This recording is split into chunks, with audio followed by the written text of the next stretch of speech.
This morning in The Blend, we have back with us Tara Peterson, attorney at law with Crenshaw Peterson. Good morning. Good morning. How are you? I'm good. You know, there are so many long-term care programs out there on the market. Yes, and how do you decide which one is going to be best for you? Yeah, really the only options to figure all of that out, because there are so many, are to come in to see an elder law attorney and go over all the different things that are involved in your own personal asset list, your goals with regard to long-term care. Are you wanting to stay at home? Are we past the point of being able to stay at home? Do we just need to turn the home more handicap friendly?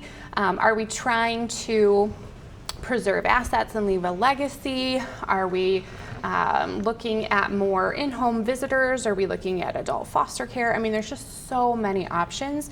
And so we really just have to sit down, put everything on paper and go asset by asset and look at the family dynamics and decide what service is really going to be the best. Because everyone's going to have a unique situation. Exactly. And when you talk about protecting assets, I think about that. What if you want to protect assets, but you also have a spouse still at home? Yeah, so we don't want our at-home spouse to go broke on the installment plan, right? The average cost of a nursing home is $12,000 a month now. I mean, it's just going to eat up the estate so quickly. And if we do have a spouse at home, you know, we still need them to be able to afford to live. And we don't want to be eating up a majority of those assets during that time. So there are protections that we can put into place. And again, you know, we just have to take a look at that asset and decide what the best thing is. If it's retirement funds, we can convert them to annuities. Houses we can protect, all those kinds of things. Well, and I think about the house, you know, because a house is the most valuable thing that most people own. Very often, yes. And sometimes you don't necessarily want to sell that, especially if a spouse is still there. So right. What do you do?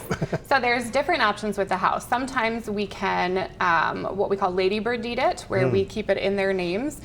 Sometimes we put it in a trust. Just to make it a countable asset and then reverse that along with any kind of Medicaid or long-term care assistance applications. So it just really depends on if we have an at-home spouse, if we are looking at just preserving it for the kids. If we have disabled children, we can always put it into a disability trust for their benefit too. So there's a lot of different options with the house, but absolutely we can protect every penny of it. I think the most important thing that you've been on here so many times talking about is just make a plan, because it's going to happen eventually, and you want to be prepared. Exactly. CrenshawPeterson.com. Give her a call at 347-2100. Tara, always good information. Thank you. Thank you.